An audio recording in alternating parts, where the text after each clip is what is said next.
रामायण के युद्ध का समय था।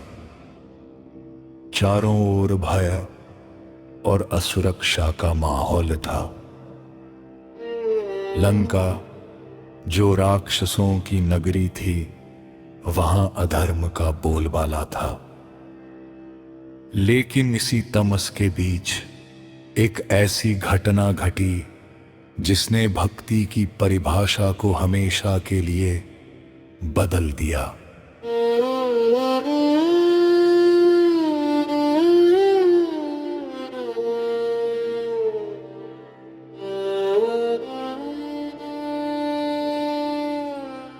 माता सीता की खोज में निकले पवन पुत्र हनुमान जब लंका के भीतर दाखिल हुए तो उन्हें एक महल दिखाई दिया।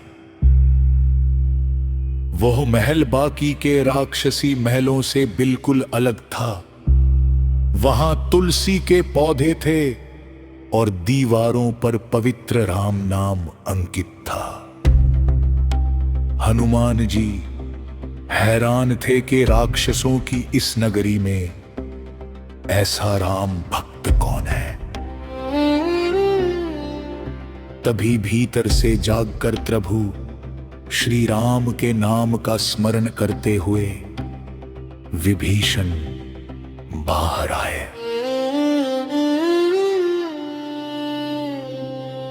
एक राक्षस के मुख से भगवान का नाम सुनकर हनुमान जी का हृदय भर आया। उन्होंने एक ब्राह्मण का रूप धरा और विभीषण के सामने प्रकट हुए। जब दोनों का परिचय हुआ तो विभीषण रो पड़े। उन्होंने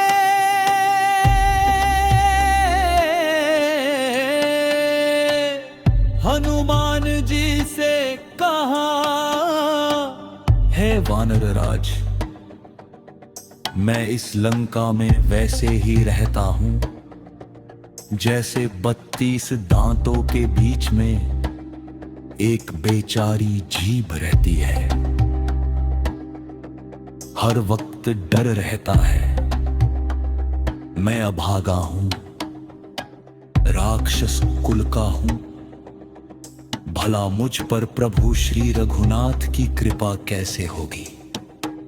मुझे उनके दर्शन कैसे मिलेगी?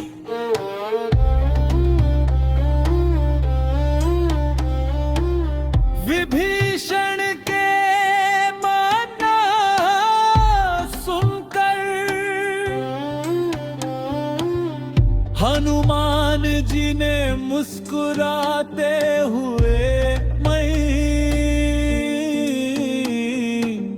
लीला रची। उन्होंने अपना असली रूप दिखाया और कहा, हे विभीषण, जरा मेरी तरफ देखो। क्या मेरा कोई ऊंचा कुल है? मैं तो एक चंचल वानर हूं। शास्त्र कहते हैं कि सुबह सुबह अगर कोई हमारा नाम भी ले ले तो उसे उस दिन समय पर भोजन न मिले। ऐसा धम और तुच्छ हूं मैं, लेकिन देखो विभीषण, प्रभु श्री राम की कृपा तो देखो। मुझ जैसे वनवासी चंचल वानर को उन्होंने न केवल अपनाया बल्कि अपने दिल में जगह दी। प्रभु कुल नहीं देखते, प्रभु जाति नहीं देखते, वो तो बस भीतर का प्रेम और तड़प देखते हैं। हनुमान जी के इन शब्दों ने विभीषण के मन का सारा अंधकार दूर कर दिया। हनुमान जी की इस लीला ने यह साबित कर दिया कि भगवान के दरबार में कोई छोटा या बड़ा नहीं होता। जो खुद को पूरी तरह समर्पित कर देता है, प्रभु उसके हो जाते हैं। बजरंगबली की यह लीला हमें सिखाती है कि परिस्थितियां चाहे कितनी भी विपरीत क्यों न हो, अगर दिल में राम नाम का विश्वास है तो संकट मोचन खुद आपका हाथ थामने चले आते।